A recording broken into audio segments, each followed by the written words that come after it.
जारे बंधु थरे जीशु डाकुछंती बारे क्रूसरु तो पाप पाई धार धार लहु झरे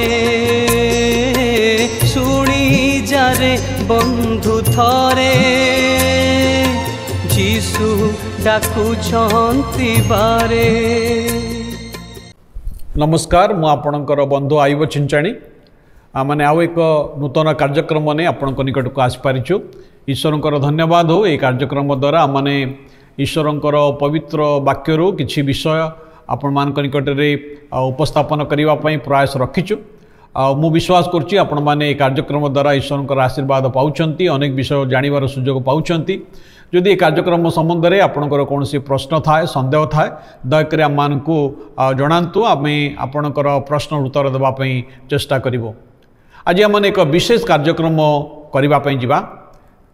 आज जो प्रसंग रे आमने आलोचना करवा ता होछि प्रभु ख्रीष्टंकर पुनरुत्थान। ख्रीष्टीय विश्वास मतर जो मूल विषय यीशु ख्रीष्टंकर पुनरुत्थान। प्रभु ख्रीष्ट जगतर पापी मनुष्य मान निमंते क्रूसरे प्राण बलि देवा परे तांको कबर दियागला एवं मृत्युर तृतीय दिवस रे आउ से मृत्यु को जय करी पुनरुत्थित हेले। आज जदि कौन व्यक्ति यीशु ख्रीष्टंकर पुनरुत्थान को भूल बोली प्रमाणित कर दिए तेबे ख्रीष्ट विश्वास मत संपूर्ण भाव में भूसुड़ी पड़ो। आसतु मैंने आज इंटरेस्टिंग टॉपिक को आलोचना करवा। आज आलोचन रे मो सहित मत साहाय्य करने आमर church of Christ union church रो दुई जन पालक बंधु अच्छा मोर डाहाण पटे अच्छा रेवरेंड संग्राम किशोर सिंह संग्राम भाई नमस्कार एवं मोर बाम पटे अच्छा रेवरेंड सतीश पाणी सतीश भाई नमस्कार। ये दुई बंधु आम को आलोचन रे आम को साहाय्य करि आज से आम संगे थिबारु आम ईश्वर को धन्यवाद दो। तेबे संग्राम भाई यीशु ख्रीष्टंकर पुनरुत्थान ये पुनरुत्थान कहले कौन आपण कौन बुझंती? पुनरुत्थान गोटे प्रकार विषय अलौकिक घटना जोटा प्रभु जीशुंकर पार्थिव जीवन में घटी थिला। पुनरुत्थान शब्दटा ही आम को बुझे दिए जे मृत्युरु उठिबा। हेले प्रभु जीशु सेवा कार्य करने समय केतेकंकु मृत्युरु उठेइथिले बा पुनर्जीवन दान करथिले ताकू आम मैंने पुनरुत्थान बोली कहूना ताकू पुनर्जीवन दान करागला बोली कह जाउछि। कारण से माने जीवित हेले किछि वर्ष पाई बंचिले किंतु आउ थरे से माने मरीगले। किंतु पुनरुत्थान विषय जेतेबेले आसुछि जे उठे से से आउ केबे मरे नाही जोटा कि केवल जनक जीवन रे ही घटिछि। सेटा होछि प्रभु जीशु ख्रीष्टंक जीवन रे से मृत्युवरण कले एवं तांको कबर दिया गला जेंति आपण कहले। तृतीय दिवस रे से पुनरुत्थान करी उठिले अर्थात मृत्यु परे जययुक्त होइकि उठिले आउ केबे भी से मरिबे नाही। से थरे मात्र मृत्युवरण करी अछंती बोलिकी निजे घोषणा करी कहले। से तांकर पुनरुत्थान 60 वर्ष उतारे जेतले से शिष्य जोहन को आत्मद्वीप दर्शन देले आउ से समय एक कथा से कहले देख आम्भे थरे मात्र मृत हेलु किंतु जुगे जुगे जीवित। से पुनरुत्थान ये जो शब्दर अर्थ होची जे मृत्यु को जय करिकी उठी अछंती आउ से केबे भी मरिबे नाही। बहुत बढ़िया कथा कहले जे परित्राणकर्ता प्रभु ख्रीष्ट से पापी मान निमंते तो क्रूसरे मले कबर दियागला एवं तांकर जो शत्रु माने थिले अर्थात जिहुदी धर्मगुरु माने थिले जो माने भाभी थिले जे यीशु ख्रीष्ट को हत्या करदेले यीशु ख्रीष्ट को समान को रास्तार हटई देले आउ समान व्यवसाय भल चली पारिबो से माने लोक मान को निज निजर से अंधविश्वास मतरे बांधि रखिबे किंतु ता संभव हैला नहीं।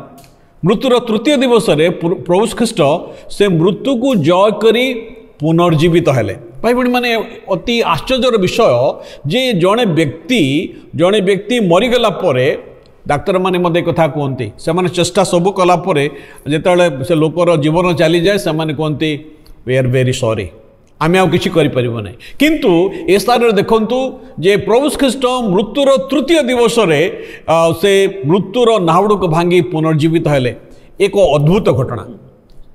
रेवरेंड प्राणी आपण ए विषय कौन कहते?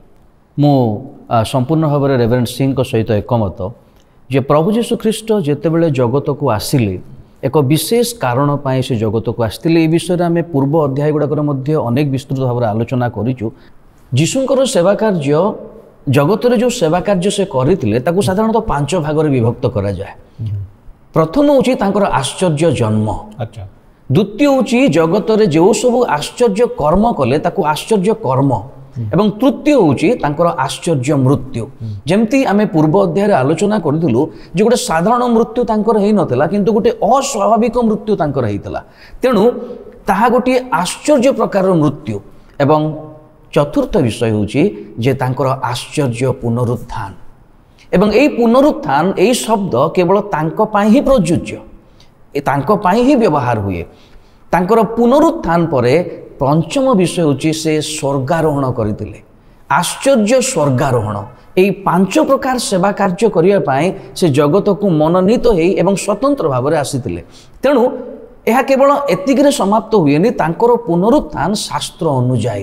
ଏଥିପାଇଁ ପୂର୍ବରୁ ଭବିଷ୍ୟବାଣୀ ଆମେ ଯଦି ବାଇବଲରୁ ଦେଖିବା ତାହେଲେ ପୁରାତନ ନିୟମରେ ବି ତାଙ୍କର ପୁନରୁତ୍ଥାନର ଭବିଷ୍ୟବାଣୀ ଅଛି, ଏବଂ ନୂତନ ନିୟମରେ ମଧ୍ୟ ସେ ନିଜେ ଯେ ପ୍ରକାର କହିଥିଲେ ଯେ ମୋତେ ମୃତ୍ୟୁବରଣ କରିବାକୁ ହେବ ଏବଂ ତୃତୀୟ ଦିବସରେ ଉଠିବାକୁ ହେବ, ସେଇ ଅନୁସାରେ ସେ ଉତ୍ଥିତ ହେଇଥିଲେ। ତେଣୁ ଏହା ଆଶ୍ଚର୍ଯ୍ୟ। ବହୁତ ବଢ଼ିଆ କଥା କହିଲେ ଯେ ଯୀଶୁଖ୍ରୀଷ୍ଟଙ୍କର ଜନ୍ମ ଠାରୁ ତାଙ୍କର ଆଶ୍ଚର୍ଯ୍ୟ କର୍ମ, ତାଙ୍କର ମୃତ୍ୟୁ, ତାଙ୍କର ପୁନରୁତ୍ଥାନ ଏବଂ ସ୍ୱର୍ଗାରୋହଣ ଆଶ୍ଚର୍ଯ୍ୟ ଅଟେ। କିନ୍ତୁ ରେଭରେଣ୍ଡ ସିଂ, ମୁଁ ଆପଣଙ୍କଠୁ ଜାଣିବାକୁ ଚାହିଁବି, ପ୍ରଭୁ ଖ୍ରୀଷ୍ଟ ଯୌନ 11 ଅଧ୍ୟାୟରେ ଯେତେବେଳେ ଲାଜାର ମରିଗଲେ ଆଉ ପ୍ରଭୁ ଖ୍ରୀଷ୍ଟ ଗଲେ ବେଥନିଆକୁ ଗଲେ, ଏବଂ ଯୀଶୁଖ୍ରୀଷ୍ଟ ଯେତେବେଳେ ମାର୍ଥାକୁ କହୁଛନ୍ତି ତୁମର ଭାଇ ପୁନର୍ବାର ବଞ୍ଚିବ, ମାର୍ଥା ଏ କଥା ଯୀଶୁଙ୍କୁ କହିଲେ ଯେ ହଁ ସେ ପୁନରୁତ୍ଥାନ କରିବ, ଶେଷ ଦିନରେ ସେ ପୁନରୁତ୍ଥାନ କରିବ। ତାମାନେ ଜିହୁଦୀମାନେ ସେମାନେ ପୁନରୁତ୍ଥାନରେ ବିଶ୍ୱାସ କରୁଥିଲେ। ତେଣୁ ସେଇ ପୁନରୁତ୍ଥାନ ଆଉ ଯୀଶୁଙ୍କର ପୁନରୁତ୍ଥାନ ମଧ୍ୟରେ ପାର୍ଥକ୍ୟ କ'ଣ? ହଁ, ଜିହୁଦୀମାନେ ପୁନରୁତ୍ଥାନରେ ବିଶ୍ୱାସ କରନ୍ତି ଏଇଟା ସତ, କିନ୍ତୁ ଜିହୁଦୀମାନଙ୍କ ମଧ୍ୟରେ ଆଉ ଗୋଟିଏ ଦଳ ଥିଲେ ଯେଉଁମାନେ ପୁନରୁତ୍ଥାନରେ ବିଶ୍ୱାସ କରନ୍ତି ନାହିଁ। ସେମାନଙ୍କୁ ସାଧୁକୀ ଦଳ ବୋଲି କୁହାଯାଉଥିଲା। ଆଉ ଦୁଃଖର କଥା ଯେ ଅନେକ ଯାଜକମାନେ ମଧ୍ୟ ସେ ସାଧୁକୀ ଦଳର ଥିଲେ। ସେମାନେ ପୁନରୁତ୍ଥାନରେ ବିଶ୍ୱାସ କରନ୍ତି ନାହିଁ, ସ୍ୱର୍ଗରେ ବିଶ୍ୱାସ କରନ୍ତି ନାହିଁ, କିମ୍ବା ସ୍ୱର୍ଗଦୂତମାନଙ୍କଠାରେ ବିଶ୍ୱାସ କରନ୍ତି ନାହିଁ। ସେମାନଙ୍କ ପାଇଁ ଜଗତ ହିଁ ସବୁକିଛି, ଯେଉଁଥିପାଇଁ କି ସେମାନେ ବ୍ୟବସାୟକୁ ସେମାନେ ବଡ଼ ଗୁରୁତ୍ୱ ଦେଉଥିଲେ ଏବଂ ମନ୍ଦିରକୁ ମଧ୍ୟ ବ୍ୟବସାୟ କେନ୍ଦ୍ରରେ ପରିଣତ କରିଥିଲେ। ଆଉ ଯୀଶୁ ସେଥିପାଇଁ ସେମାନଙ୍କୁ ତିରସ୍କାର କରିଥିଲେ। ତେବେ ପୁନରୁତ୍ଥାନରେ ଜିହୁଦୀର ମୂଳ ଦଳ ସେମାନେ ପୁନରୁତ୍ଥାନକୁ ବିଶ୍ୱାସ କରନ୍ତି, ବିଶେଷ କରିକି ଫାରୁସୀମାନେ ସେମାନେ ବିଶ୍ୱାସ କରନ୍ତି। ଆଉ ପୁନରୁତ୍ଥାନ କହିଲେ ମୃତମାନଙ୍କର ଉତ୍ଥିତ ହେବା ବିଷୟ, ଯେଉଁଟାକି ଈଶ୍ୱରଙ୍କ ବାକ୍ୟରେ ଲେଖା ଅଛି ସେଟା ଶେଷ ସମୟରେ ହେବ, ଯୁଗାନ୍ତ ସମୟରେ ହେବ। ସେହି ସମୟରେ ଦାନିଏଲ ଭାବବାଦୀ କହିଛନ୍ତି, ପୁଣି ପ୍ରଭୁ ଯୀଶୁ ମଧ୍ୟ ନିଜେ କହିଛନ୍ତି ଯେ ଦଳେ ଲୋକ ଧାର୍ମିକତାର ପୁନରୁତ୍ଥାନରେ ଅର୍ଥାତ୍ ଅନନ୍ତ ଜୀବନର ପୁନରୁତ୍ଥାନରେ ଉଠିବେ, ଆଉ ଦଳେ ଲୋକ ଅନନ୍ତ ଦଣ୍ଡର ପୁନରୁତ୍ଥାନ ପାଇଁ ଉଠିବେ। ତାମାନେ ପ୍ରତିଟି ମଣିଷ ଦିନେ ପୁନରୁତ୍ଥାନ କରିକି ଉଠିବ ବା ପୁନର୍ଜୀବିତ ହେଇକି ଉଠିବ, କିନ୍ତୁ ଦଳେ ଅନନ୍ତ ସୁଖ ଭୋଗ କରିବା ପାଇଁ ସ୍ୱର୍ଗ ରାଜ୍ୟରେ ରହିବା ପାଇଁ, ଆଉ ଦଳେ ଅନନ୍ତ ଦଣ୍ଡ ଭୋଗ କରିବା ପାଇଁ ନରକକୁ ଯିବା ପାଇଁ ବୋଲିକି ଉଠିବେ। ସେଇଟା ସେମାନଙ୍କର ମୃତ୍ୟୁ ପୂର୍ବରୁ ଯାହା କରିଛନ୍ତି ସେହି ଅନୁସାରେ ତାର ଲକ୍ଷ୍ୟସ୍ଥଳଟା ନିର୍ଣ୍ଣିତ ହୁଏ। ତେବେ ପ୍ରଭୁ ଯୀଶୁଙ୍କର ପୁନରୁତ୍ଥାନ ଏବଂ ଶେଷ କାଳରେ ହେବାକୁ ଥିବା ପୁନରୁତ୍ଥାନ ମଧ୍ୟରେ ତଫାତ୍ ହେଉଛି ଏହା ଯେ ପ୍ରଭୁ ଯୀଶୁ ମଲେ ଏବଂ ସେ ନିଜେ ଉଠିଲେ। ଶେଷ କାଳରେ ଯେଉଁ ପୁନରୁତ୍ଥାନ ହେବ, ଯେଉଁଟାକି ଧାର୍ମିକମାନଙ୍କର ହେଉ କିମ୍ବା ପାପୀମାନଙ୍କର ହେଉ, ସେଇଟା ପ୍ରଭୁ ଯୀଶୁ ସେମାନଙ୍କୁ ଉଠେଇବେ। ଏଇ ହେଉଛି ଫରକ। ସେମାନେ ନିଜେ ଉଠିପାରିବେ ନାହିଁ, ଏଇଟା ମନୁଷ୍ୟର ଅକ୍ତିଆରରେ ନାହିଁ, ଏଇଟା କେବଳ ଈଶ୍ୱରଙ୍କର ଶକ୍ତିରେ ଅନ୍ତର୍ନିହିତ। ଯଦି ସେମାନଙ୍କର ଏଇଟା ନିଜର ଅକ୍ତିଆରରେ ଥାନ୍ତା ଏବେ ଉଠି ଯାଇଥାନ୍ତେ। କିଏ ମରିବା ପାଇଁ ଚାହାନ୍ତି ନା କବରରେ ପଡ଼ି ରହିବା ପାଇଁ ଚାହାନ୍ତି? ସମସ୍ତେ ସେଥିପାଇଁ ଡାକ୍ତରଖାନାକୁ ଦୌଡ଼ୁ ଏବଂ ଚେଷ୍ଟା କରନ୍ତୁ ଯେତେ ଟଙ୍କା ଖର୍ଚ୍ଚ ହେଲେ ହଉ ପଛେ, କାରଣ କେହି ହେଲେ ମରିବାକୁ ଚାହାନ୍ତି ନାହିଁ। ମଲା ଉତ୍ତାରେ ବଞ୍ଚିବା ପାଇଁ ସମସ୍ତଙ୍କର ଇଚ୍ଛା, କିନ୍ତୁ ଏଇଟା ମନୁଷ୍ୟର ଅକ୍ତିଆରରେ ନାହିଁ। ସେଥିପାଇଁ ମୃତ୍ୟୁରୁ ପୁନରୁତ୍ଥାନ କେବଳ ପ୍ରଭୁ ଯୀଶୁଙ୍କର ଜୀବନରେ ଘଟିଛି, ଆଉ ସେ ନିଜେ ଉଠି ଅଛନ୍ତି। ସେ ହେଉଛି ଭିନ୍ନତା। ବହୁତ ବଢ଼ିଆ କଥା କହିଲେ ଭାଇ ଭଉଣୀମାନେ। ଯୀଶୁଖ୍ରୀଷ୍ଟଙ୍କର ପୁନରୁତ୍ଥାନ ଏବଂ ମନୁଷ୍ୟମାନଙ୍କର ଶେଷ କାଳରେ ଯେଉଁ ପୁନରୁତ୍ଥାନ ତା ନିଶ୍ଚୟ ଭିନ୍ନ ଅଟେ। କାରଣ ଯୀଶୁଖ୍ରୀଷ୍ଟ ନିଜେ ସେ ଆପଣା ଶକ୍ତିରେ ସେ ପୁନରୁତ୍ଥିତ ହେଲେ, କିନ୍ତୁ ମୃତମାନଙ୍କର ପୁନରୁତ୍ଥାନ ଯେତେବେଳେ ଶେଷ ସମୟରେ ହେବ, ଯାହାକି ବିଚାର ନିମନ୍ତେ ଆଉ ମାନେ ଅନେକଙ୍କ ନିମନ୍ତେ ସ୍ୱର୍ଗରାଜ୍ୟ ପାଇଁ, ଅନେକଙ୍କ ନିମନ୍ତେ ନରକକୁ ଯିବା ପାଇଁ। ତେବେ ସେ ପୁନରୁତ୍ଥାନ ମଧ୍ୟ ଈଶ୍ୱର କରେଇବେ, କିନ୍ତୁ ପ୍ରଭୁ ଯୀଶୁ ନିଜ ଶକ୍ତିରେ ନିଜ ପରାକ୍ରମରେ ସେ ମୃତ୍ୟୁର ନାଉଡ଼କୁ ଭାଙ୍ଗିଲେ ଏହା ପ୍ରମାଣିତ କରେ ପ୍ରଭୁ ଯୀଶୁ ସ୍ୱୟଂ ଈଶ୍ୱର ଅଟନ୍ତି। କାରଣ ମୃତ୍ୟୁ ଉପରେ କୌଣସି ମନୁଷ୍ୟର ଅଧିକାର ନାହିଁ। ରେଭରେଣ୍ଡ ପାଣି, ଆଜ୍ଞା, ଆପଣ ଏଇ ଯେଉଁ ଯୀଶୁଖ୍ରୀଷ୍ଟ ଯେ ନିଜେ ଆପଣା ଶକ୍ତିରେ ମୃତ୍ୟୁରୁ ପୁନର୍ଜୀବିତ ହେଲେ, ଶାସ୍ତ୍ର ଏ ସମ୍ବନ୍ଧରେ କ'ଣ କହୁଛି, ଆପଣ କ'ଣ କହିବେ? ବହୁତ ଧନ୍ୟବାଦ ଆପଣଙ୍କର ଏ ପ୍ରଶ୍ନ ପାଇଁ। ଯେ ପ୍ରଭୁ ଯୀଶୁ ଖ୍ରୀଷ୍ଟ ହିଁ ପ୍ରଭୁ ଅଟନ୍ତି ଏବଂ ତାଙ୍କ ପାଖରେ ସମସ୍ତ ବିଷୟରେ ଅଧିକାର ଅଛି, ଏହାକୁ ପ୍ରମାଣିତ କରିବା ପାଇଁ ପ୍ରଭୁ ଯୀଶୁ ଖ୍ରୀଷ୍ଟ ମୃତ୍ୟୁରୁ ଉଠିଲେ।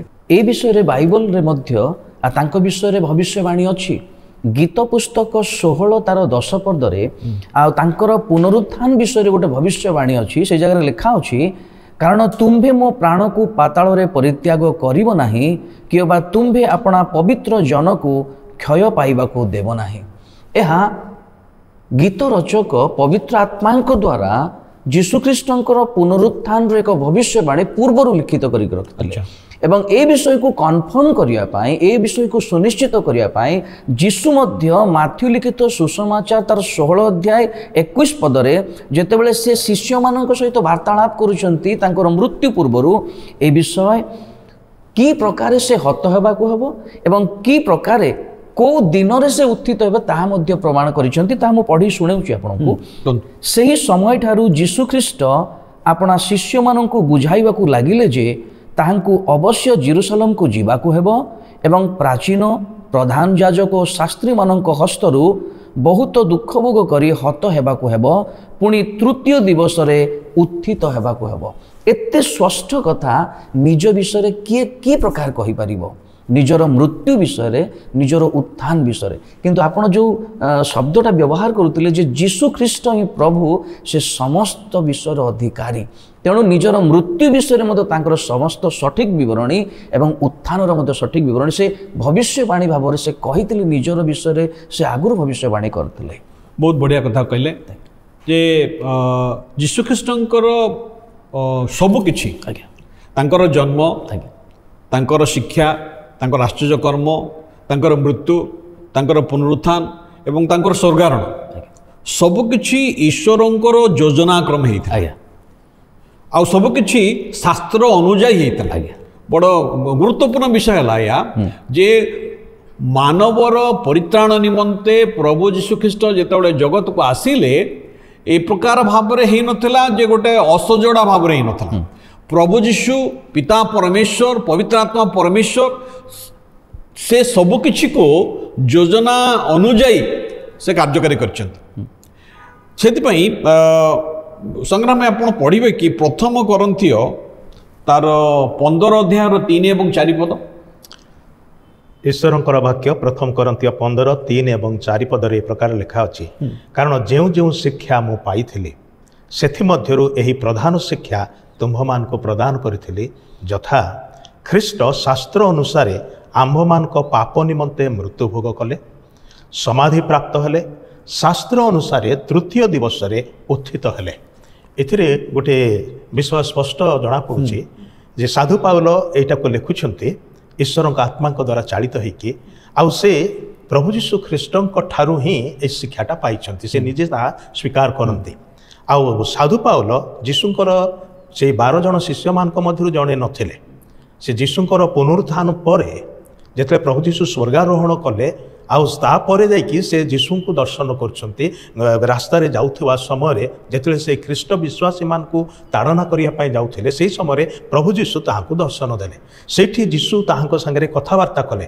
ସେଥିରେ ସେ ନିଶ୍ଚିତ ହୋଇଗଲେ ଯେ ଯେଉଁ ପ୍ରଭୁ ଯୀଶୁଙ୍କୁ ରୋମିଓ ସୈନ୍ୟମାନଙ୍କ ଦ୍ୱାରା କ୍ରୁଶରେ ମାରି ଦିଆଯାଇଥିଲା, କବର ଦେଇ ଦିଆଯାଇଥିଲା ଏବଂ ତାଙ୍କର ଶିଷ୍ୟମାନେ ମିଛ ପ୍ରଚାର କରୁଥିଲେ ବୋଲି ଲୋକମାନେ କହୁଥିଲେ ଯେ ଯୀଶୁ ଉଠିଛନ୍ତି, ଦେଖା ଦେଇଛନ୍ତି, ଆଉ ଏଇଟା ସତ ନୁହେଁ ବୋଲିକି ସେ ନିଜେ ବି ବିଶ୍ୱାସ କରୁଥିଲେ। କିନ୍ତୁ ଯେତେବେଳେ ସେ ପୁନରୁତ୍ଥିତ ଖ୍ରୀଷ୍ଟଙ୍କୁ ଦର୍ଶନ କରିକି ତାଙ୍କ ସାଙ୍ଗରେ କଥାବାର୍ତ୍ତା କରୁଛନ୍ତି, ସେ ନିଶ୍ଚିତ ହୋଇଗଲେ ଯେ ମରିଥିଲେ ସେ ଉଠି ଅଛନ୍ତି। ତାପରେ ସେଇ ପ୍ରଭୁ ଯୀଶୁ ହିଁ ତାହାଙ୍କୁ ଆଉ କହିଲେ, ତୁମେ କିଛି ସମୟ ପାଇଁ ଅଲଗା ଜାଗାକୁ ଯାଅ, ସେଇଠି ମୁଁ ତୁମକୁ ସବୁ କଥା ଜଣେଇବି। ଆଉ ତାହାଙ୍କୁ ପ୍ରଭୁ ସବୁ କଥା ଜଣେଇଲେ, ଯେଉଁଠିକି ଏହା ମଧ୍ୟ ତାଙ୍କୁ ଜଣେଇଛନ୍ତି। ସେଥିପାଇଁ ସେ କହିଲେ ମୁଁ ପାଇଥିବା ପ୍ରଧାନ ଶିକ୍ଷା ମଧ୍ୟରୁ ଏହି ଶିକ୍ଷା ତମମାନଙ୍କୁ ପ୍ରଦାନ କରିଛି। ଆଉ ଖ୍ରୀଷ୍ଟ ଶାସ୍ତ୍ର ଅନୁସାରେ ଆଉ ଯେହେତୁ ସେ ପୁରାତନ ନିୟମକୁ ଭଲ ଭାବରେ ଜାଣିଥିଲେ, ଯେତେବେଳେ ସେ କହୁଛନ୍ତି ଶାସ୍ତ୍ର ଅନୁସାରେ, ଏଇଟା କୋଉ ଶାସ୍ତ୍ର ବିଷୟରେ କହୁଛନ୍ତି? ଏଇଟା ସେଇଟା ମୁଁ କହୁଛି, ସେ ପୁରାତନ ନିୟମ ଅର୍ଥାତ୍ ବାଇବଲର ଯେଉଁ ପୁରାତନ ନିୟମ ଆଦି ପୁସ୍ତକରୁ ମଲାଖୀ ପୁସ୍ତକ ପର୍ଯ୍ୟନ୍ତ ତାକୁ ଜିହୁଦୀ ମାନେ ଧର୍ମଶାସ୍ତ୍ର ବୋଲି ନିଅନ୍ତି, ଗ୍ରହଣ କରନ୍ତି। ଆଉ ଯେହେତୁ ସାଧୁ ପାଉଲ ଜଣେ ଫାରୁସୀ ଥିଲେ, ସେ ଫାରୁସୀମାନଙ୍କ ମଧ୍ୟରେ ଉଚ୍ଚ କୋଟିର ଉଚ୍ଚ ଶ୍ରେଣୀର ଗୋଟେ ଫାରୁସୀ ଥିଲେ। ଫାରୁସୀ ମାନେ ସେମାନେ କିଏ ଟିକେ ଫାରୁସୀ ମାନେ ହେଉଛନ୍ତି ଏକ ଧର୍ମ ସଂକ୍ରାନ୍ତୀୟ ଦଳ ଯେଉଁମାନେ କି ଈଶ୍ୱରଙ୍କର ବାକ୍ୟକୁ ଅର୍ଥାତ୍ ପୁରାତନ ନିୟମକୁ ତନ୍ନ ତନ୍ନ କରିକି ଅଧ୍ୟୟନ କରନ୍ତି ଏବଂ ବ୍ୟବସ୍ଥାକୁ ପାଳନ କରନ୍ତି। ବ୍ୟବସ୍ଥା ପୁସ୍ତକ କହିଲେ ବାଇବଲର ପ୍ରଥମ 5ଟା ପୁସ୍ତକକୁ ବୁଝାଏ। ଆଉ ସେଥିରେ 10 ଆଜ୍ଞା ଯେଉଁଟା ପରମେଶ୍ୱର ଦେଇଛନ୍ତି ଲୋକମାନଙ୍କର ପାଳନୀୟ ବିଧି ଅନୁସାରେ, ଆଉ କେବଳ ସେଇଟା ଅଛି ତାହା ନୁହେଁ, ତା ସାଙ୍ଗରେ ସେମାନେ ଆଉ କିଛି ଆଜ୍ଞା ସେଠି ହିଁ ସେମାନେ ତର୍ଜମା କରିକି ଟୋଟାଲ 613ଟି ଆଜ୍ଞା କରିକି ସେମାନେ ପାଳନ କରନ୍ତି। ଫାରୁସୀମାନେ 613ଟି ଆଜ୍ଞାକୁ ଆକ୍ଷରିକ ଭାବରେ ପାଳନ କରୁଥିବା ଲୋକ। ସେମାନେ ବିଶ୍ୱାସ କରୁଥିଲେ ଯେ 613ଟି ଆଜ୍ଞା ମାନି ଚାଲିଲେ ଆମେ ଧାର୍ମିକ ହେବୁ ଏବଂ ସ୍ୱର୍ଗକୁ ଯାଇପାରିବୁ। ତେବେ ସେଇ ବିଶ୍ୱାସ ଯେଉଁମାନେ କରନ୍ତି ସେମାନଙ୍କୁ ଫାରୁସୀ ବୋଲି କୁହାଯାଉଥିଲା। ସେମାନେ କଠୋରପନ୍ଥୀ ଏବଂ ବାଇବଲକୁ ଭଲ ଭାବରେ ଅଧ୍ୟୟନ କରିକି ସେଇଟା ଶିକ୍ଷା ଗ୍ରହଣ କରୁଥିଲେ, ତାହା ମଧ୍ୟ ଲୋକମାନଙ୍କୁ ଶିଖାଉଥିଲେ ସେମାନେ। ଆଉ ସେଥିପାଇଁ ସେମାନେ ଧର୍ମ ପାଳନ ବିଷୟରେ ବହୁତ କଠୋରପନ୍ଥୀ ଥିଲେ। ତେବେ ପାଉଲ ସେ ପ୍ରକାର ଜଣେ ବ୍ୟକ୍ତି, ସେଥିପାଇଁ ସେ ତାଙ୍କର ଯେଉଁ ଧର୍ମଶାସ୍ତ୍ରକୁ ସେ ଭଲରେ ଜାଣିଥିଲେ। ଆଉ ସେଇଟା ହିଁ ସେ ସେଥିରୁ ଉଲ୍ଲେଖ କରି କହୁଛନ୍ତି, ଯେମିତିକି ପୂର୍ବରୁ ରେଭରେଣ୍ଡ ପାଣି ପଢ଼ିଲେ ଗୀତ ସଂଗୀତାରୁ, ପୁଣି ପ୍ରଭୁ ଯୀଶୁ ଯାହା କହିଥିଲେ ଏବଂ ଏସବୁ ବିଷୟକୁ ନେଇକି ସେ କହୁଛନ୍ତି ପ୍ରଭୁ ଯୀଶୁଙ୍କର ମୃତ୍ୟୁ, ସମାଧି ପ୍ରାପ୍ତ ହେବା ଏବଂ ପୁନରୁତ୍ଥାନ କରିବା ଏଇଟା ପବିତ୍ର ଶାସ୍ତ୍ର ଅନୁସାରେ। ଆପଣ ଆଗରୁ କହିଲେ ଯେ ଏହା ଅଚାନକ ନଥିଲା କିମ୍ବା ମନୁଷ୍ୟର ପ୍ଲାନ୍ ଅନୁସାରେ ନଥିଲା, ଏହା ଈଶ୍ୱରଙ୍କର ପରିକଳ୍ପନା ଅନୁସାରେ ହେଉଥିଲା। ସେଥିପାଇଁ ଯୀଶୁଙ୍କର ଯାହା କିଛି ତାଙ୍କର ଜନ୍ମ ହେଉ, ତାଙ୍କର କାର୍ଯ୍ୟ ହେଉ, ତାଙ୍କର ଶିକ୍ଷା ହେଉ, ତାଙ୍କର ଆଉ କଥାବାର୍ତ୍ତା ହେଉ, ତାଙ୍କର ଏହି ମୃତ୍ୟୁ ହେଉ, ପୁନରୁତ୍ଥାନ ହେଉ, ସ୍ୱର୍ଗାରୋହଣ ହେଉ, ପୁଣି ତାଙ୍କର ପୁନରାଗମନ, ଏସବୁ କିଛି ଈଶ୍ୱରଙ୍କର ସେ ମହତ୍ତର ପ୍ଲାନ୍ ଅନୁସାରେ ଘଟୁଛି। ସବୁଠାରୁ ଆଶ୍ଚର୍ଯ୍ୟ ବିଷୟ ହେଉଛି ଭାବବାଣୀ ତ ଅନେକ ଅଛି, କିନ୍ତୁ କେଉଁ ଭାବବାଣୀ କାହା ଜୀବନରେ ଘଟିବ ଏଇଟା କେହି ହେଲେ କହିପାରିବେ ନାହିଁ। କିନ୍ତୁ ଯେତେବେଳେ ସବୁ ଭାବବାଣୀ ଜଣକ ଜୀବନରେ ଘଟୁଛି ସେଇଟା ବଡ଼ ଆଶ୍ଚର୍ଯ୍ୟ ବିଷୟ। ସେଇଟା କେବଳ ଯୀଶୁଙ୍କ ଠାରେ ହିଁ ଘଟିଛି। ଆଉ କୌଣସି ଭାବବାଣୀ, ଏ ସବୁଯାକ ଭାବବାଣୀ ଗୋଟିଏ ସମୟରେ କୁହାଯାଏ ନାହିଁ, ଭିନ୍ନ ଭିନ୍ନ ସମୟରେ କୁହାଯାଇଛି। କିନ୍ତୁ ସେ ସବୁ ଭାବବାଣୀ ଏକାଠି ଜଣେ ବ୍ୟକ୍ତିଙ୍କ ଜୀବନରେ ତାଙ୍କର ସେଇ 33.5 ବର୍ଷର ଜୀବନ କାଳରେ ଗୁଡ଼ାଏ ଭାବବାଣୀ ଜଣକ ଠାରେ ସଫଳୁଛି। ସେଇଟା ହେଉଛି ସବୁଠାରୁ ବଡ଼ ଆଶ୍ଚର୍ଯ୍ୟ। ବଡ଼ ସୁନ୍ଦର କଥାଟି ଆପଣ କହିଲେ ଯେ ଯୀଶୁଖ୍ରୀଷ୍ଟଙ୍କ ସମ୍ବନ୍ଧରେ ଯେଉଁ ସମସ୍ତ ଭାବବାଣୀ କୁହାଯାଇଥିଲା ଏବଂ ତାହା ମଧ୍ୟ ଶାସ୍ତ୍ର ଅନୁସାରେ ଏବେ ମଧ୍ୟ ଆମମାନଙ୍କର ପୃଥିବୀରେ ଅନେକ ଲୋକମାନେ ଭିନ୍ନ ଭିନ୍ନ ଲୋକମାନଙ୍କର ନିମନ୍ତେ ଭାବବାଣୀ କୁହନ୍ତି। କେଉଁଠି ବାହା ହେବ, କେଉଁଠି ଚାକିରି କରିବ, ଆଉ ତାର କେବେ ପ୍ରମୋଶନ ହେବ, କିନ୍ତୁ ସେସବୁ ଫଲ୍ସ ଭାବବାଣୀ, ମିଥ୍ୟା ଭାବବାଣୀ। କିନ୍ତୁ ଯୀଶୁଖ୍ରୀଷ୍ଟଙ୍କ ସମ୍ବନ୍ଧରେ ପବିତ୍ର ଧର୍ମଶାସ୍ତ୍ରରେ ଯେଉଁ ସମସ୍ତ ଭାବବାଣୀ କୁହାଯାଇଥିଲା, କାରଣ ପାଉଲ ଯେତେବେଳେ କହୁଛନ୍ତି ଶାସ୍ତ୍ର ଅନୁସାରେ ସେ ମୃତ୍ୟୁଭୋଗ କଲେ ଏବଂ ଶାସ୍ତ୍ର ଅନୁସାରେ ସେ ତୃତୀୟ ଦିବସରେ ପୁନରୁତ୍ଥିତ ହେଲେ। ଭାଇ ଭଉଣୀ ମାନେ, ଯୀଶୁଖ୍ରୀଷ୍ଟଙ୍କର ପୁନରୁତ୍ଥାନ ଈଶ୍ୱରଙ୍କର ପବିତ୍ର ଶାସ୍ତ୍ର ଅନୁସାରେ ସମ୍ପାଦିତ ହୋଇଛି। ରେଭରେଣ୍ଡ ପାଣି, ଆଜ୍ଞା ଆପଣ କୁହନ୍ତୁ, ଯୀଶୁଖ୍ରୀଷ୍ଟ ତ କ୍ରୁଶରେ ଗୁଡ୍ ଫ୍ରାଇଡେରେ ମଲେ, ତାଙ୍କୁ କ୍ରୁଶାର୍ପଣ କରାଗଲା, କବର ଦିଆଗଲା ଏବଂ ସେ ତୃତୀୟ ଦିବସରେ ପୁନରୁତ୍ଥିତ ହେଲେ। ଆପଣ କୁହନ୍ତୁ ସେଦିନ ପ୍ରକୃତରେ କ'ଣ ଘଟିଥିଲା? ସେଦିନ ଅନେକ ପ୍ରକାର ଆଶ୍ଚର୍ଯ୍ୟର ଘଟଣା ଘଟିଥିଲା। ଯୀଶୁଖ୍ରୀଷ୍ଟ ଯେଦିନ ପୁନରୁତ୍ଥିତ ହେଲେ, ପ୍ରଥମେ ଭୋରରୁ କିଛି ସ୍ତ୍ରୀ ଲୋକମାନେ ସେ କବରକୁ ଯାଇଥିଲେ ତାଙ୍କର ପରମ୍ପରାଗତ କେତେ ଗୁଡ଼ିଏ ବିଧିକୁ ପାଳନ କରିବା ପାଇଁ। ସେମାନେ ଯେତେବେଳେ ଯାଇଛନ୍ତି, ସେଇ କବରର ଯେଉଁ ବଡ଼ ପଥର ସେଇଠି ଘୋଡ଼ା ହେଇଥିଲା ତାହା ଗଡ଼େଇ ଦିଆଯାଇଛି। ସେଇ କବରରେ ଯେଉଁଠି ଯୀଶୁଖ୍ରୀଷ୍ଟ ଶୋଇଥିଲେ ସେଇ ଜାଗାରେ ନାହାନ୍ତି। ସେଇ ସମୟରେ ସ୍ୱର୍ଗର ଦୂତମାନେ ସେ ସ୍ତ୍ରୀ ଲୋକମାନଙ୍କୁ ଦର୍ଶନ ଦେଇଛନ୍ତି ଏବଂ ପରେ ଯୀଶୁ ନିଜେ ମଗ୍ଦଲିନୀ ମରିୟମକୁ ଦର୍ଶନ ଦେଲେ ପୁନରୁତ୍ଥିତ ହେବା ପରେ। ଏବଂ ତାପରେ ପ୍ରଭୁ ଯୀଶୁଖ୍ରୀଷ୍ଟ ନିଜେ ସନ୍ଧ୍ୟା ସମୟରେ ରୁଦ୍ଧ କୋଠରୀ ଭିତରେ ଶିଷ୍ୟମାନେ ଅଛନ୍ତି ଏବଂ ସେଇ ସମୟରେ ମଧ୍ୟ ଯୀଶୁ ସେମାନଙ୍କର ମଧ୍ୟସ୍ଥଳରେ ଠିଆ ହେଇ ସେମାନଙ୍କୁ ଦେଖାଦେଲେ। ଅର୍ଥାତ୍ ଯୀଶୁଙ୍କର ପୁନରୁତ୍ଥାନ ହେବାର ଘଟଣା ଲୋକମାନେ ନିଜ ଆଖିରେ ଦେଖିଛନ୍ତି ଏହା ହେଉଛି ଏବଂ ଆହୁରି ପ୍ରଭୁ ଯୀଶୁଖ୍ରୀଷ୍ଟ ଯେତେବେଳେ 2 ଜଣ ଶିଷ୍ୟ ସେମାନେ ଜେରୁସାଲେମରୁ ଇମାୟୁ ଦେଇ ଆଡ଼େ ଯାଉଛନ୍ତି ରାସ୍ତାରେ ସେମାନେ ଚାଲି ଚାଲି ଯାଉଛନ୍ତି ସରି ଏଇ 2 ଜଣ ଶିଷ୍ୟ ଯେତେବେଳେ ପ୍ରଭୁ ଯୀଶୁ ରୁଦ୍ଧ କୋଠରୀ ମଧ୍ୟରେ ଥିଲେ ଏଇ 2 ଜଣ ଶିଷ୍ୟ କ'ଣ ଯୀଶୁଙ୍କୁ ଦେଖିନଥିଲେ? ନାଇଁ, ଏଇଟା ମୁଁ ସନ୍ଧ୍ୟା ସମୟର କଥା ଟିକେ ଆଗରୁ ଆପଣଙ୍କୁ କହିଦେଲି। ଏଇଟା ହେଉଛି ମଧ୍ୟାହ୍ନ ସମୟରେ 2 ଜଣ ଶିଷ୍ୟ ସେମାନେ ଚାଲି ଚାଲି ଯାଉଛନ୍ତି ରାସ୍ତାରେ ଏବଂ ଜେରୁସାଲେମରୁ ପ୍ରାୟ 13-14 କିଲୋମିଟର ଦୂର ସେମାନେ ଚାଲି ଯାଉଛନ୍ତି ଏବଂ ସେହି ସମୟରେ ଯୀଶୁ ସେମାନଙ୍କ ମଝିରେ ଠିଆ ହେଇଛନ୍ତି ଏବଂ ସେମାନଙ୍କ ସହିତ କଥା ହେଇ ଯାଉଛନ୍ତି କିନ୍ତୁ ସେମାନଙ୍କର ଚକ୍ଷୁ ଖୋଲାଇ ନଥିଲା ବୋଲି ଶାସ୍ତ୍ର କହେ। ସେମାନେ ଚିହ୍ନି ପାରିଲେନି ଯୀଶୁଙ୍କୁ କିନ୍ତୁ ଯୀଶୁ କଥା ହେଇ ସେମାନଙ୍କ ସହିତ ଯାଉଛନ୍ତି। ଇଏ ତ ଦ୍ୱିତୀୟ ଘଟଣା। ତୃତୀୟ ଘଟଣା ହେଉଛି ଯେ ଯେତେବେଳେ ବନ୍ଦ କୋଠରୀରେ ଶିଷ୍ୟମାନେ ଅଛନ୍ତି ଯୀଶୁ ସେମାନଙ୍କ ମଝିରେ ଠିଆ ହେଲେ ଏବଂ ସେମାନଙ୍କୁ ଦର୍ଶନ ଦେଲେ। ଏହା ପ୍ରମାଣିତ କରେ ଯୀଶୁଖ୍ରୀଷ୍ଟଙ୍କର ପୁନରୁତ୍ଥାନ ହେବାର ମାନେ ଏକ ଶକ୍ତ ପ୍ରମାଣ, ଏକ ଠୋସ୍ ପ୍ରମାଣ ଯେ ସେ ପ୍ରକୃତରେ ଉଠିଛନ୍ତି। ଆଉ ଗୋଟିଏ ଘଟଣା ମୁଁ ଆପଣଙ୍କୁ ଟିକେ ଯୋଡ଼ିଦେବି। ସୈନ୍ୟମାନେ ଯୀଶୁଙ୍କର କବରକୁ ଜଗିଥିଲେ। ଯେଉଁଦିନ ପୁନରୁତ୍ଥାନ ହେଲା ସେଦିନ ଭୂମିକମ୍ପ ହେଲା ଏବଂ এই ସୈନ୍ୟମାନେ ଡରିଗଲେ ଏବଂ ସେମାନେ ଦେଖିଲେ ଯେ କବରରେ କେହି ନାହାନ୍ତି, ସେ ଉଠିଛନ୍ତି ଏବଂ ଯାଜକମାନେ ଏବଂ ଶାସନକର୍ତ୍ତାମାନେ ଯେଉଁ ଭୟଟା ଥିଲା ଯେ ଯୀଶୁ କହିଥିଲେ ତୃତୀୟ ଦିନରେ ଉଠିବେ, ସେଥିପାଇଁ ସୈନ୍ୟମାନଙ୍କୁ ଜଗେଇଥିଲେ। ଯେତେବେଳେ ସୈନ୍ୟମାନେ ଯେ সেই ଯାଜକମାନଙ୍କୁ ଶାସନକର୍ତ୍ତାମାନଙ୍କୁ ଖବର ଦେଲେ ସେମାନଙ୍କୁ ସେମାନେ ପଇସା ଯାଚିକି କହିଲେ ଯେ ତୁମେ ସେମାନଙ୍କୁ କିଏ ଚୋରି କରି ନେଇଗଲା ବୋଲି କହିବ, ଉଠିଛନ୍ତି ବୋଲି କହିବନି। ତ ଏଇ ଯେଉଁ ବିଷୟ ମଧ୍ୟ ସେମାନେ କରିବା ପାଇଁ ଚେଷ୍ଟା କଲେ କିନ୍ତୁ ଯୀଶୁଖ୍ରୀଷ୍ଟଙ୍କର ପୁନରୁତ୍ଥାନର ସମ୍ବାଦକୁ ଆଜ୍ଞା ଲୋକମାନଙ୍କ ନିକଟରେ ଯେପରି ନ ପହଞ୍ଚିବ ତାକୁ ମିଥ୍ୟା ସାବ୍ୟସ୍ତ କରିବା ପାଇଁ ଫ୍ରମ୍ ଦ ଭେରି ବିଗିନିଂ ତାର ଚକ୍ରାନ୍ତ ଆରମ୍ଭ ହେଇଛି ଏବଂ ଶାସ୍ତ୍ର କହେ ଯେ ଏଇ ଚିନ୍ତାଧାରା ଏବେ ବି କିଛି ଲୋକମାନଙ୍କ ମଧ୍ୟରେ ଅଛି ଯେ ଯୀଶୁ ପୁନରୁତ୍ଥାନ ହେଇନାହାନ୍ତି, ତାଙ୍କୁ କିଏ ଚୋରି କରି ନେଇଯାଇଛନ୍ତି, ସେ ଅଚେତ ଅବସ୍ଥାରେ ଥିଲେ। କିନ୍ତୁ ନୁହେଁ, ସେ ମୃତ୍ୟୁବରଣ କରିବାର ସୁନିଶ୍ଚିତତା କନଫର୍ମେସନଟା ଜଣେ ସୈନ୍ୟଙ୍କ ଦ୍ୱାରା କରାଗଲା। ତାପରେ ସେ କବର ପ୍ରାପ୍ତ ହେଲେ। ତାଙ୍କର ମୃତ୍ୟୁର କନଫର୍ମେସନ ଅଛି, ତାଙ୍କର ପୁନରୁତ୍ଥାନର କନଫର୍ମେସନ ଅଛି, ଶାସ୍ତ୍ର ଯାହା ପ୍ରମାଣ କରେ। ରେଭରେଣ୍ଡ ପାଣି ଆପଣ ବହୁତ ବଢ଼ିଆ କଥା କହିଲେ ଯେ ସେଦିନ କ'ଣ ସବୁ ଘଟଣା ଘଟିଲା, କି ପ୍ରକାର ଭାବରେ ପ୍ରଭୁ ଯୀଶୁ ଯେ ପୁନରୁତ୍ଥିତ ଏହା କିପରି ଲୋକମାନଙ୍କ ନିକଟରେ ପ୍ରକାଶିତ ହେଲା। ଅନେକ ତାଙ୍କର ଦର୍ଶନ କଲେ। ଇମାୟୁ ପଥରେ ଯେଉଁ 2 ଜଣ ଶିଷ୍ୟ ଯାଉଥିଲେ ତାଙ୍କର ଚକ୍ଷୁ ରୁଦ୍ଧ ଥିଲା। ଯୀଶୁଙ୍କ ସାଙ୍ଗରେ ଆଲୋଚନା କରୁଛନ୍ତି କିନ୍ତୁ ଯୀଶୁଙ୍କୁ ଚିହ୍ନି ପାରୁନାହାନ୍ତି। ମାତ୍ର ଯେତେବେଳେ ଯୀଶୁ ରୁଟି ଭାଙ୍ଗିକରି ସେମାନଙ୍କୁ ଦେଉଛନ୍ତି ତାଙ୍କ ଆଖି ଖୋଲିଗଲା ଆଉ ସେମାନେ ଯାଇକରି ଲୋକମାନଙ୍କୁ ଜଣାଉଛନ୍ତି ଯେ ପ୍ରଭୁ ପୁନରୁତ୍ଥିତ।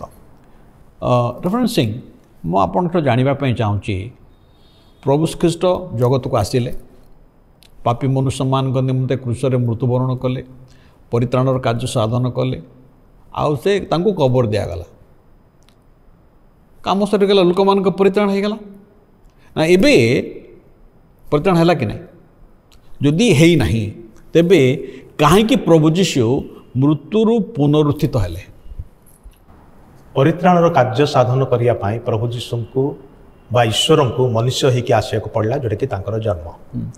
ପରିତ୍ରାଣର କାର୍ଯ୍ୟ ସାଧନ କରିବା ପାଇଁ ତାଙ୍କୁ ମଧ୍ୟ ସ୍ୱର୍ଗ ରାଜ୍ୟର ବିଷୟ ସବୁ ପ୍ରକାଶ କରିବାକୁ ପଡ଼ିଲା ଶିକ୍ଷା ଦେବା ଦ୍ୱାରା ଏବଂ ଆଶ୍ଚର୍ଯ୍ୟ କର୍ମ କରିବା ଦ୍ୱାରା। ସେଇଟା ବି ସେ କରିଛନ୍ତି ଏବଂ ସବୁଠାରୁ ବଡ଼ ବିଷୟ ଥିଲା ସେ ମୃତ୍ୟୁବରଣ କରିବେ। ତାଙ୍କର ମୃତ୍ୟୁ ଏକ ବଳିଦାନର ମୃତ୍ୟୁ ଅଟେ, ଅର୍ଥାତ୍ ଅନେକଙ୍କର ପାପ କ୍ଷମା ନିମନ୍ତେ ପାପର ପ୍ରାୟଶ୍ଚିତ ବଳି ହେଇକି ସେ ମୃତ୍ୟୁବରଣ କରୁଛନ୍ତି। କିନ୍ତୁ ବଳିଦାନରେ ସାଧାରଣତଃ ଯେଉଁ ଜନ୍ତୁ ବା ପଶୁ ବା ପକ୍ଷୀକୁ ବଳିଦାନ କରାଯାଏ ସେ ମରେ ଆଉ ସେ ବଞ୍ଚେ ନାହିଁ। ଯୀଶୁଙ୍କର ବଳିଦାନଟା ଭିନ୍ନ ପ୍ରକାରଟେ।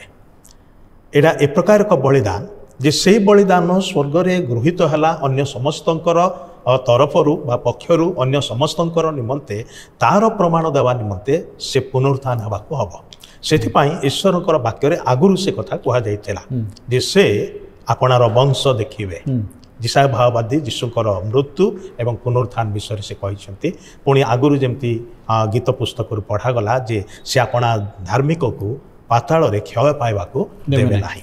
ତେବେ ପ୍ରଭୁ ଯୀଶୁ କବର ପ୍ରାପ୍ତ ହେଲା ଆଉ ସେ ନିଜେ ମଧ୍ୟ ସେ କଥା ଘୋଷଣା କରି କହିଥିଲେ ଯେ ମୁଁ ତୃତୀୟ ଦିବସରେ ପୁନରୁତ୍ଥାନ କରିକି ଉଠିବି। ତେବେ 3ଟି ବିଷୟ ଆମେ ଦେଖୁ ଯୀଶୁଙ୍କୁ କାହିଁକି ପୁନରୁତ୍ଥାନ କରିବାକୁ ପଡ଼ିଲା। ନମ୍ବର 1 ହେଉଛି ସେ ଭାବବାଣୀର ସଫଳତା ନିମନ୍ତେ, କାରଣ ତାଙ୍କର ଜୀବନର ପ୍ରତିଟି ବିଷୟ ଶାସ୍ତ୍ର ଅନୁସାରେ ଘଟୁଛି। ଈଶ୍ୱରଙ୍କର ପରିକଳ୍ପନା, ଈଶ୍ୱରଙ୍କର ଦେଇଥିବା ଭାବବାଣୀକୁ କାର୍ଯ୍ୟକାରୀ କରିବା ପାଇଁ। ଯୀଶୁଙ୍କର ଗୋଟିଏ ମାତ୍ର ଲକ୍ଷ୍ୟ ଥିଲା ଜୀବନରେ, ମୁଁ ପିତାଙ୍କର ଇଚ୍ଛା ପାଳନ କରିବା ପାଇଁ ଆସିଛି ଏବଂ ପିତାଙ୍କର ଆଜ୍ଞାକୁ ପାଳନ କରୁଅଛି। तेबे एटा ईश्वरकर इच्छा एवं आज्ञार अंतर्भुक्त थिला सेतपय भाववाणी को से सफल करछंती पुनरुत्थान करबा द्वारा। द्वितीय विषय होची से मृत्यु एवं पाप उपरे जययुक्त होउछंती कारण पाप ही मनुष्य को कबलित करिकि रखिछि पाप ही मनुष्य पाई मृत्यु आनिछि एवं पाप ही मनुष्य को शेष रे मध्य अनंत मृत्यु बा नरक आड़ को नहीं जिवो। तेबे ख्रीष्टंकर बलिदान होची से पापर दंडरू मनुष्य को मुक्त करिवार पाए सेतपय से पुनरुत्थान हवा द्वारा ही से मृत्यु उपरे जययुक्त होइछंती पापी मनुष्य भरोसा पाइबो जे से जेहेतु प्रभु जीशु पुनरुत्थान करी उठी अछंती अतएव तांकोठारे विश्वास करथिबारु ये मध्य जीवित हब। प्रभु जीशु एक कथा मध्य कहिले मु जेहेतु जीवित मो सकाशे तुम्भे माने मध्य जीवित हब से कथा मध्य कहिसंती। तृतीय विषय होची विश्वासी माने तांकोठारे विश्वास करुवा लोक माने जेपरि कि अनंत जीवनर अधिकारी हुवंती। अनंत जीवन केवल ईश्वर ही दे पारंती किंतु से ईश्वर मनुष्य को केमिति विश्वास देबे से निजे आसी मले उठिले तद्वारा मनुष्य को ये भरोसा दौरान मु मली मु उठिली आ तुम मोठारे विश्वास करुवारू मु मध्य तुमको पुनरुत्थान करेबी। प्रभु जीशु बार बार ये प्रतिज्ञा देइछंती तांकर मृत्यु पूर्व जे केही मोठारे विश्वास करे मु शेष दिन रे ताहाकु उत्थापन करेबी। तेबे सेही भरोसा देबा पाए तांको पुनरुत्थित हेबाकु ही हबो आ से पुनरुत्थान करिछंती। बहुत बढ़िया कथा कहले जे यीशु ख्रीष्टंकर पुनरुत्थान हवा निमंते तांकर एक उद्देश्य थिला से जो बलि उत्सर्ग कले जहाँकि ईश्वर निकट ग्रहणीय एबे भाई भणी मैंने आपण को आपणकर पाप मोचन निमंते प्रायश्चित निमंते कौन सी बलि उत्सर्ग करिवार आवश्यकता नहीं कारण आपण निमंते मो निमंते सारा विश्ववासी निमंते जगतर एकमात्र परित्राणकर्ता से क्रूशरे बलि हेले मृत्युवरण कले एवं तृतीय दिवस से बलि जे ग्रहणीय होईची ता प्रमाणित करिबा पई से पुनरुत्थित हेले से मृत्युर नावड़ को भांगिले से मृत्युंजय हेले एवं तांकर पुनरुत्थान यह प्रकाश करे जे यह ईश्वरंकर योजनाक्रमे अर्थात से ईश्वरंकर भविष्यवाणी को सफल कले। अब आज आम पाई गोटे सुसंवाद ये पुनरुत्थान संवाद होचे जे मनुष्य पुनर्बार बंची पारिबो मनुष्य पाई आशा अच्छी कारण प्रभु से निजे कहले जे के मोठारे विश्वास करे से यद्यपि मरे तथापि से बंचिबो। पुनरुत्थान संवाद होची या यीशुख्रीष्टंकर पुनरुत्थान संवाद होची या आज मनुष्य निमंते आशा आनीची मनुष्य निमंते एक अनंतकालीन आशा आनीची जो आशा रे आमे ईश्वर ऊपर निर्भर करि परिबा प्रभु यीशुख्रीष्ट निर्भर करि परिबा जे आमर परित्राणकर्ता प्रभु यीशुख्रीष्ट से मृत्यु को जय करी पुनरुत्थित होइछंती। आज जो माने तांको ठारे विश्वास करंती जदिओ से माने ए शारीरिक मृत्युवरण करिवे तथापि दिन आसूची पुनरुत्थान सकाळे जेतेबेले तुरी बाजिबो प्रभु ख्रीष्ट जेतेबेले महागौरवर सहित पृथ्वी को आसबे कबर सब खोलीजिबो एवं मृत माने अक्षय होई उत्थित हेबे। भाई बहन माने ए अनंत भरोसा प्रभु मान को देबा पई ए जगत को आस्तेले से निजे मृत्युवरण कले से पुनरुत्थित हेले एवं आज ये पुनरुत्थान संवाद आपण निकट में से कथा कहते हे परिश्रांत भारग्रस्त लोक समस्ते तुमने मो निकट को आस मु तुम विश्राम देवी। आपण कौन से पुनरुत्थित ख्रीष्ट को साक्षात करने चाहती यीशुख्रीष्ट मले या सत्य कथा यीशुख्रीष्ट क्रूसरे मले किंतु मृत्युर तृतीय दिवस से पुनरुत्थित होती से मृत्युंजय अटंती। आपण जदि यीशुख्रीष्ट ठारे निजको समर्पण करेंगे आपण मृत्युंजय हो पारे। आज तो आमर समय शेष हो गला जदि ये संबंध अधिक जानापी आप चाहती तेज दयाकोर आम सहित जोगाजोग करूँ। आमर टेलीफोन नंबर है 7656685226 दयाकोर आप जोगाजोग करूँ। आम आपणकर प्रश्न उत्तर देवाई चेष्टा करूँ। ईश्वर आम समस्त को आशीर्वाद करूँ। आगामी अध्याय पुणी थर देखा धन्यवाद। शुणी जारे बंधु थरे जीशु डाकुछंती बारे क्रूसरु तो पाप पाई धार धार लहु झरे शुणी जारे बंधु थरे जीशु डाकुछंती बारे।